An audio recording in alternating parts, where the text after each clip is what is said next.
Spindlesprock Village was founded and entirely peopled by gnomes. They were a tiny race of human-like creatures that stood an average of 3 feet tall. Gnomes were a peaceful people and very intelligent. They preferred working in their laboratories and on their inventions rather than almost anything else. However, the time to elect a new leader had come, and the gnomes of Spindlesprock Village had turned their attention to the elections. This very evening the candidates were going to gather in the village square and hold their final debate. The two main contenders were Humphrey Smirk and O'Rourke Stilsgen. Both of them had been important members of the village for many years, but some people felt that O'Rourke was the more honest and level-headed of the two. When he got on stage, O'Rourke raised his voice and addressed the audience. I think our village is spending a bit too much of its money on the barrel cakes made by our dwarven cousins to the west. I propose that we spend less money on cakes and put the gold we save towards upgrading our village laboratory. Then it was Humphrey's turn to speak. He strode onto the stage with the signature smirk on his face that had earned him his name. He looked down his nose at O'Rourke, and then at the crowd. My fellow gnomes of Spindlesprock, you know that I am your friend, and I care about you. I want you to be able to eat whatever you like, but my opponent, Mr. Stilsgen, thinks that you shouldn't be allowed to have any sweets. I don't know about you, but I don't think it's right for him to take all the money you wanted to spend on barrel cake and use it for his own purposes. If you elect me leader, I will not steal your money the way O'Rourke wants to. I will make sure you have all the barrel cake you want to eat. After all, gnomes have been eating barrel cake for hundreds of years, and even though this Stilsgen character thinks barrel cake is bad for you, I say if it was bad, we would have gotten sick by now. If you don't want to be stripped of your delicious barrel cake, you must vote for Humphrey Smirk. Now it should be noted that the gnomes of Spindlesprock were good-hearted people, and usually quite level-headed. But it is also true that when it came to sweet barrel cake, they were very excitable. They had first discovered the dessert 100 years earlier when gnomish ambassadors had been negotiating with their dwarven cousins. Each cake was baked inside of a large barrel using a secret method known only to the dwarves. The recipe called for not 1, but 5 kinds of chocolate, with sweet berries and assorted nuts toasted and added to the batter. It was said that it took 3 dwarves 2 days to make 1 barrel cake, and the gnomes had gone mad for this treat the moment they tasted it. Even though O'Rourke had not said the things that Humphrey Smirk claimed he did, the entire village was caught up in the moment. They started to chant the words, "Barrel cake! Barrel cake!" And then they started to chant, "Humphrey Smirk for barrel cake!" It was not long until the votes were cast, and Humphrey won almost unanimously. O'Rourke was gracious in defeat, and decided to quit public service and return to inventing. Humphrey Smirk, on the other hand, began to look over the financial records of the village.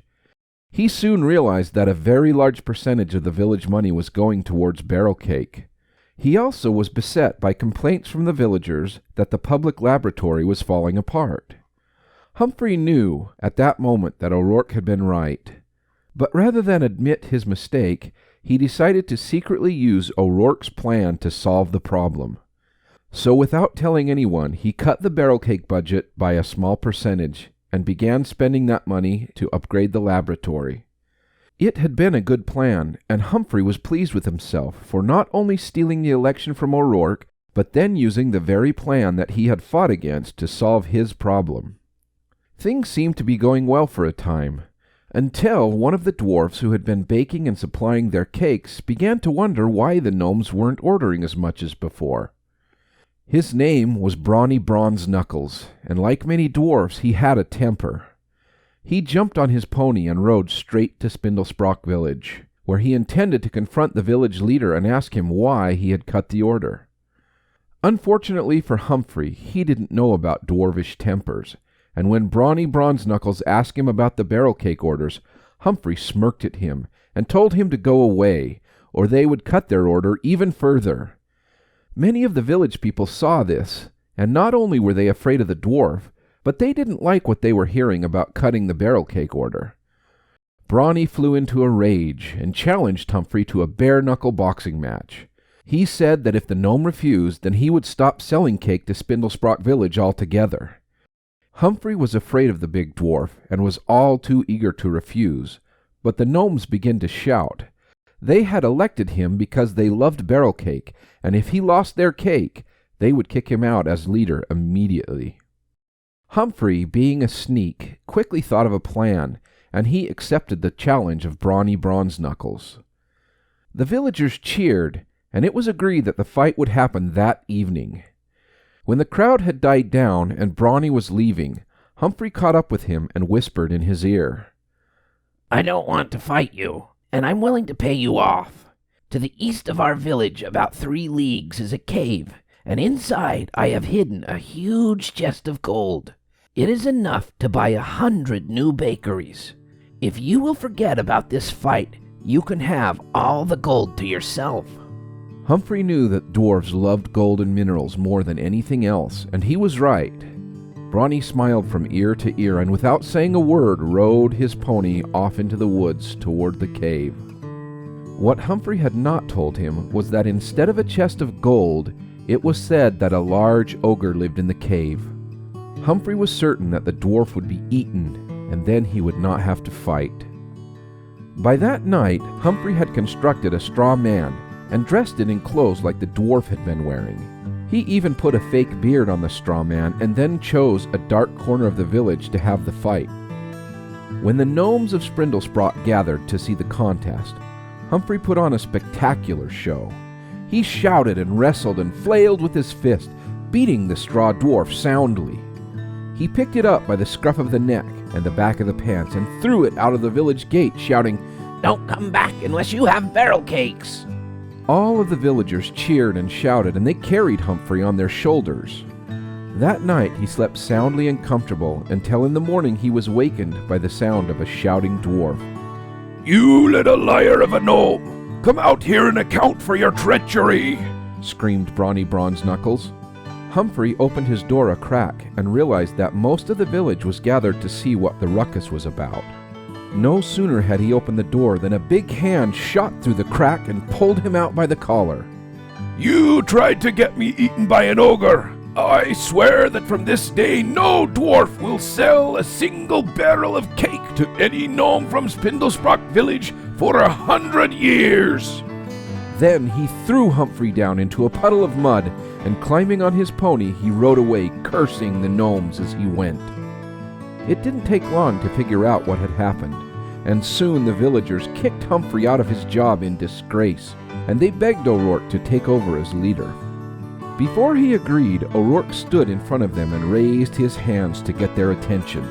He spoke in a loud voice for everyone to hear. You have all had 2 chances to learn a valuable lesson, and I want to make sure that you understand. When Humphrey Smirk was afraid that he could not win a fight by attacking the actual dwarf who challenged him, he constructed a straw man and put the false dwarf in front of you. He then attacked the straw man and beat it handily to the sound of your cheers. Earlier at the debate, he did the same thing. When he didn't think he could win by arguing against what I actually said, he created another sort of straw man. Only this one was constructed of words. He placed the straw man made of false words in front of you, and then he attacked and beat it handily to the sound of your cheers. I will be the leader of the village if you want, and I will do the best job I can. I only want you to promise yourselves that you will remember this lesson of the straw man, and the next time you are involved in or listening to a debate, you will make sure that the words being argued against are the actual words and not a false straw man. O'Rourke took over the duties of village leader and was soon able to renegotiate with the dwarves. Before long, the villagers were happily eating barrel cake again, but more importantly, they had learned a great lesson, and all the gnomes who were there lived a bit more wisely for the rest of their days. The end. If you want to help support the Storyfire, and I hope you do, please click over to Patreon and donate $1 or 2.